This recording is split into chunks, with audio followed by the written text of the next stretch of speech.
지금 미 해군은 조선 능력 부족이라는 구조적 병목에 직면해 있습니다. 잠수함부터 보급함까지 정비가 밀리고 신조 일정은 3에서 7년씩 지연되고 있습니다. 이 문제는 단순한 기술 부족이 아니라 미국 조선 산업 전체가 시스템적으로 작동하지 않는다는 경고 신호입니다.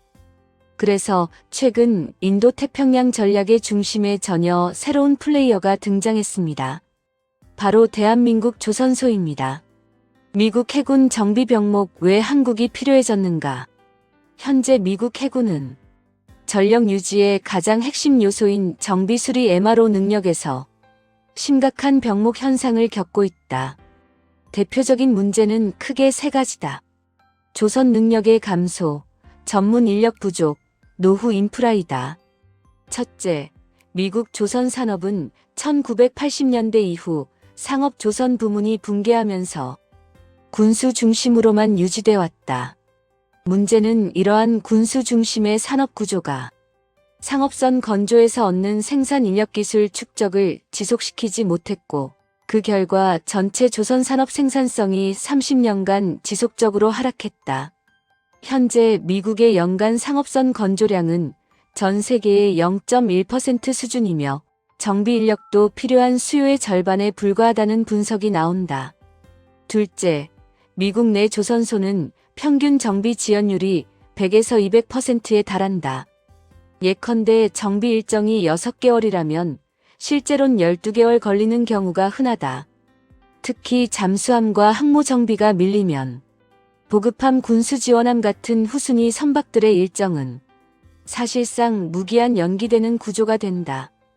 이 병목은 단순히 함정 가동률을 떨어뜨리는 수준을 넘어서 인도 태평양에서의 작전 지속 능력 자체를 약화시키는 결과를 만든다. 셋째, 미 해군은 대규모 전력을 인도 태평양에 배치하고 있으나 정비 기능은 미국 본토에 집중되어 있다. 따라서 한 척의 군함이 정비를 위해 미 서부로 복귀하면 왕복 이동 기간만 20에서 30일, 정비 기간까지 포함하면 수개월간 작전에서 이탈하게 된다. 미 해군 내부에서는 이것을 전략적 손실로 규정한다.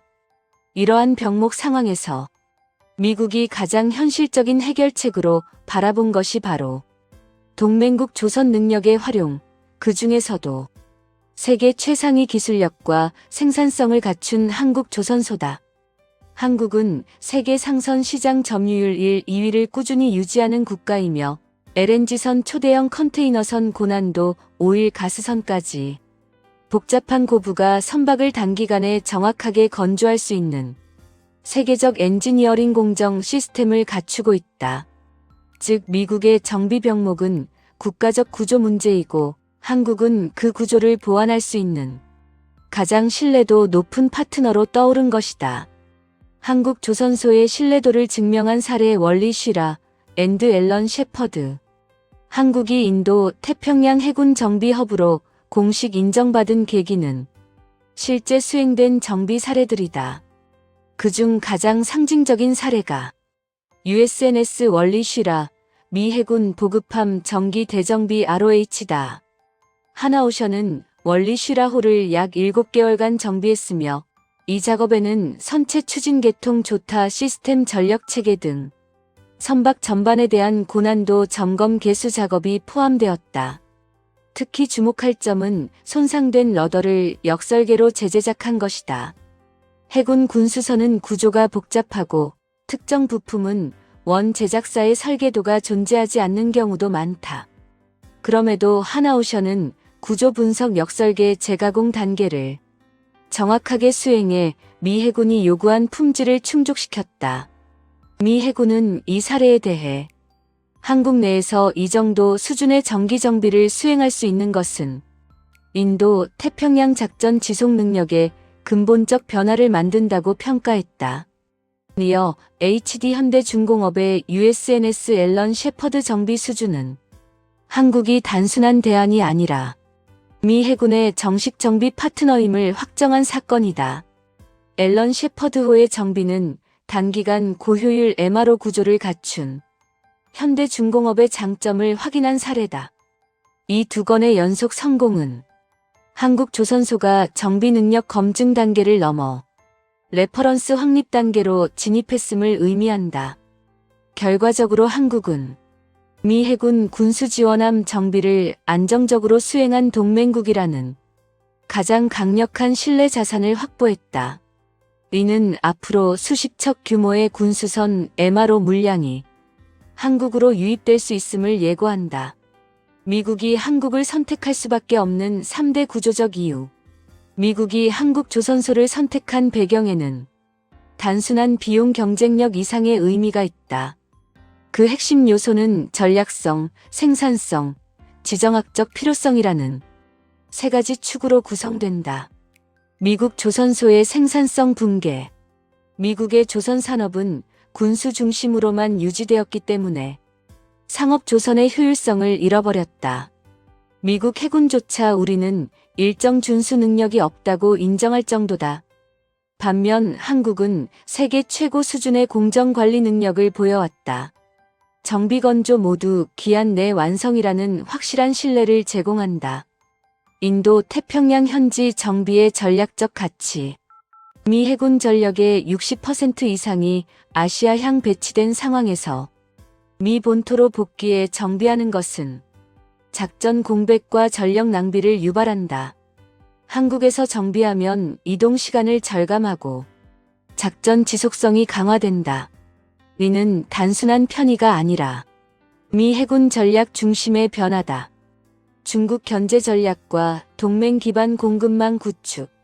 중국은 세계 최대 조선 능력을 바탕으로 군함 건조 속도에서도 미국을 압도하고 있다. 따라서 미국은 중국과의 해상 경쟁에서 동맹국의 조선 능력을 활용할 필요가 있다. 한국은 기술력 공정 품질에서 중국 대비 압도적 우위를 갖고 있으며 정치적으로도 가장 안정적인 파트너다. 이 세 가지 구조적 배경 덕분에 미국의 MRO 재편 전략은 한국 중심으로 이동하고 있으며 앞으로 미 해군은 군수선뿐 아니라 특수임무함 지원함 등 다양한 선박을 한국 조선소에 정비 맡길 가능성이 높아지고 있다. 한국 경제에 미칠 직접적 효과. 조선업의 두 번째 성장축. 한국 조선업은 이미 LNG선과 초대형 컨테이너선을 중심으로 세계 최강의 신조 시장을 구축했다. 여기에 미 해군 MRO 물량이 더해지면 조선업은 신조 중심 산업을 넘어 정비 개조 산업까지 아우르는 이중 성장 구조를 갖게 된다. 정비 시장은 경기 변동성이 낮고 신조보다 일정이 안정적이며 정비 주기가 명확하기 때문에 조선업의 안정적인 캐시플로 역할을 한다. 군수 지원함, MSC 같은 수송 보급선들은 3에서 5년 주기 정비를 반드시 수행해야 하므로 한국은 해당 선단의 반복 고객을 확보하게 되는 셈이다. 또한 MRO는 다수의 중소협력업체를 직접적으로 활성화한다. 선체 보수, 도장, 배관, 밸브, 전자계통, 조타 장치 등 정비 한 건당 투입되는 협력업체만 수백 개에 달한다.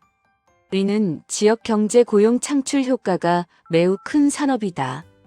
한국 조선소는 현재도 인력난을 겪고 있으나 MRO 물량 확대는 기술 인력의 장기 고용을 뒷받침하기 때문에 인력 생태계 재활성화 효과까지 기대할 수 있다. 결과적으로 한국은 신조 정비 개조 군수 협력이라는 전례 없는 사중 포트폴리오를 가지게 되며 이는 조선업뿐 아니라 철강, 기계, 전자, 방산 산업까지 폭넓은 경제 효과를 가져오게 된다. 장기 파급 효과, 해군 정비 허브국으로서의 전략적 위상 강화. 가장 중요한 변화는 이 흐름이 단순한 MRO 계약이 아니라 한국의 전략적 위상 변화로 이어지고 있다는 점이다. 첫째, 한국은 인도 태평양의 군수 정비 중심국으로 올라서고 있다. 특히 MSRA 인증 이후 미 해군이 한국을 현지 정비의 중심축으로 공인한 상태다. 이는 군사동맹에서 매우 중요한 지위다.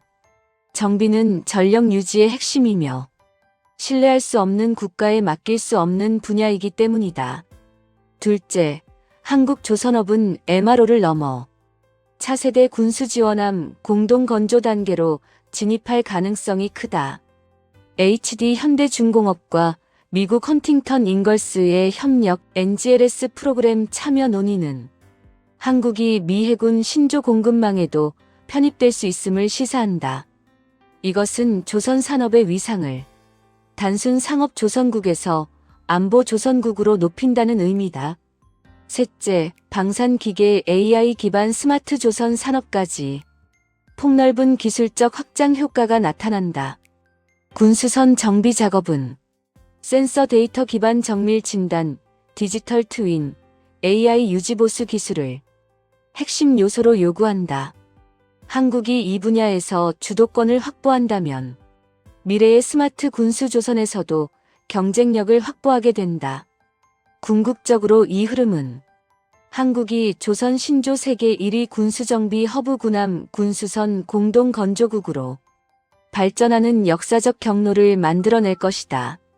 앞으로 10에서 20년간 한국 조선업과 국가 전략 산업 전체에 매우 장기적이고 구조적인 파급력을 가지는 변화다.